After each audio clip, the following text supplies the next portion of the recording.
This is very, very important. And you can only really understand it if you understand the psychology of bankers. Imagine that you're a director of a bank and you have got loans out to businesses in this environment. And you know that quite a number of the businesses which you have lent money to cannot handle higher interest rates because they are, we could be really blunt and say that they're zombie companies which you've been keeping going because you didn't want to write off your loans.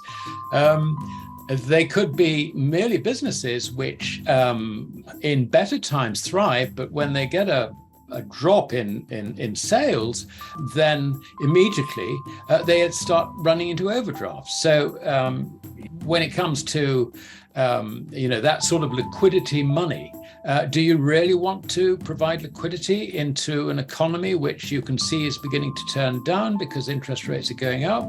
The answer is no. The other thing is that quite a lot of your activities, and particularly since the 1980s, have been increasing in the financial sphere. So you've got a lot of exposure to financial assets. Rising interest rates, what does it do to their values? So that's another area which you're probably going to try and cut back on.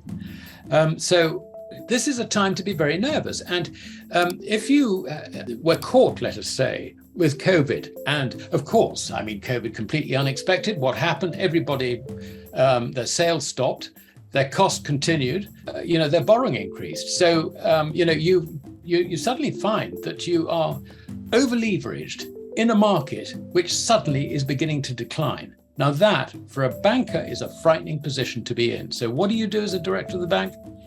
You want to cut back as much as you can. And the thing that was interesting, and I can't remember whether this came up the last time we spoke, but Jamie Dimon, he said that 2 weeks ago, I likened the economy to being in a storm.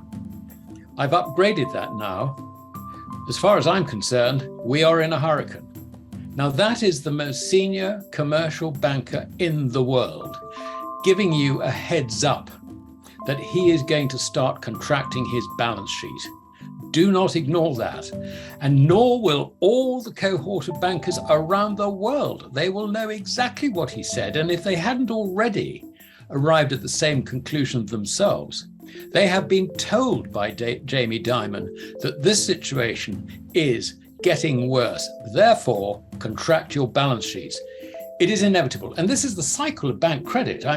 We've had this ever since records really began. It was particularly violent in the first half of the 19th century. It smoothed out a bit after the 1844 Bank Charter Act, which was a major piece of legislation. Of course, this is the thing which led to the post-war slump. It led to the 1930s. This happens every 10 years on average.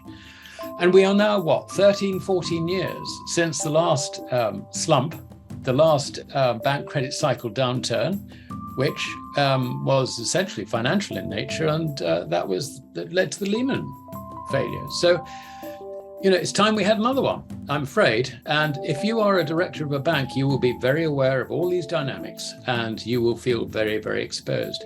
And furthermore, where you have counterparty risk to the Eurozone and the Japanese financial markets, you will know that your counterparties in those markets are even more highly leveraged than you are.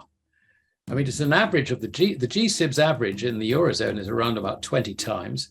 The average in Japan is around about 21, 22 times. So, it's just incredible, the leverage in these foreign banks. And that's where the failure is likely to come from first. So what do? When it comes to everything, you just want to just batten down the hatches and to hell with it. If you're going to, just get your loans in as much as you can, cut your deposit base as much as you can, reduce that ratio of balance sheet assets to equity, and protect your shareholders.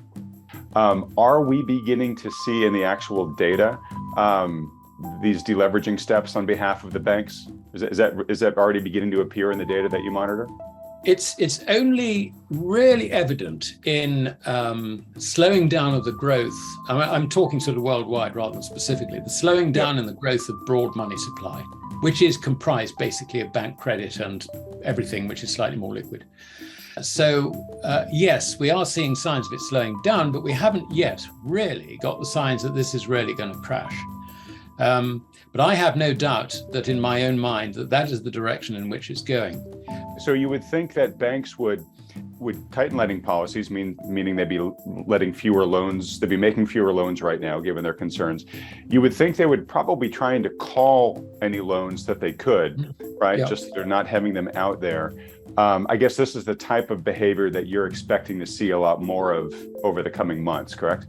Yes, that's absolutely correct. In fact, you can see it already in the figures issued by NASDAQ on margin debt for financing financial positions or positions in financial assets. I mean, that has been contracting very sharply in recent months. So it's really sort of understanding, what makes people reduce their loan positions. I mean, basically, when you've got a really frothy market and everybody's bullish, it's not the people taking profits, because actually their psychology is we want more. Right. So, inevitably what happens at the top of a market like that, when the loan books start contracting, is that it is the banks driving it, not the punters. And obviously it's not a pure argument. I mean, there's a bit of both, obviously, but I would say that overwhelmingly the banks, the brokers would be pulling in loans rather than the reverse. And, so when you see, sort of positions beginning to go sour, I think that they would tend to act very, very quickly on the margin in order to try and close positions down. So it's an interesting question, because we tend to think of margin loans only really being on the bull tack, but we do know that hedge funds have been shorting it and have recently been squeezed, which is why the equity market has been so strong in the last month or 6 weeks. So, either way creates a loan situation which would be reflected in the NASDAQ figures. But by far the bigger determinant is the use which the public put on that money in terms of its use value. So to give you an example, if they decide to dump the currency completely in return for goods and services, then it becomes completely worthless, despite the changes in the quantity of money which may or may not happen. And I think that at some stage we are likely to see this played out in quite dramatic form. And the reason I say that is that when you get a very severe contraction of bank credit, it inevitably leads to banking failures. It is the job of a central bank to try and ensure that these banking failures do not happen and they do not impact on members of the public.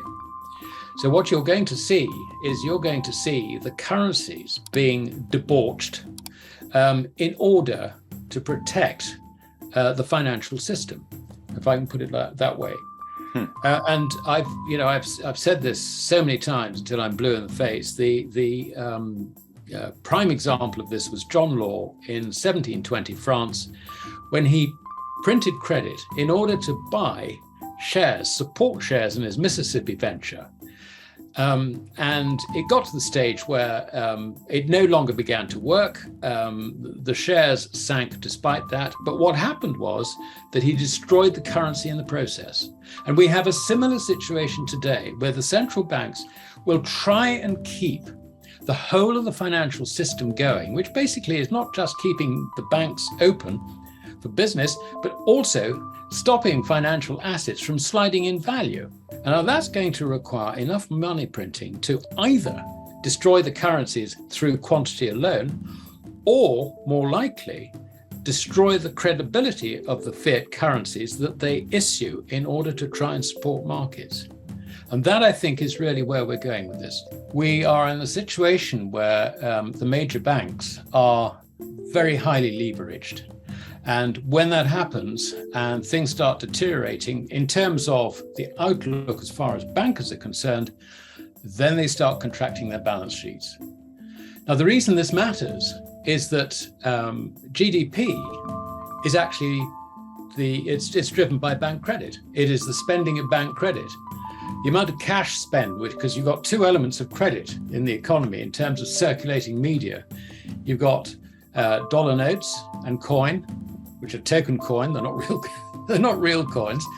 And you've got bank credit. And if you take out the overseas portion, and funnily enough, I was looking at the numbers this morning, you can pretty much halve the level of cash notes on the Fed's balance sheet as liabilities to arrive at a cash figure for the domestic US economy. Now, that being the case, then 5% of it is cash, 95% of it is bank credit.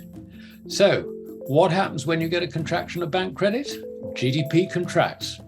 Now, bank credit feeds not just GDP, but it also feeds the financial sector, the exchange of financial assets, the ability to hold on to financial assets.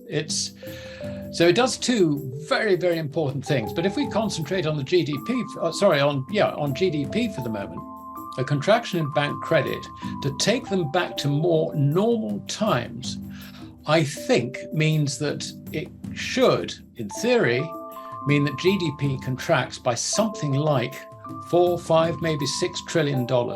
Now that's a massive hit. That's a massive hit.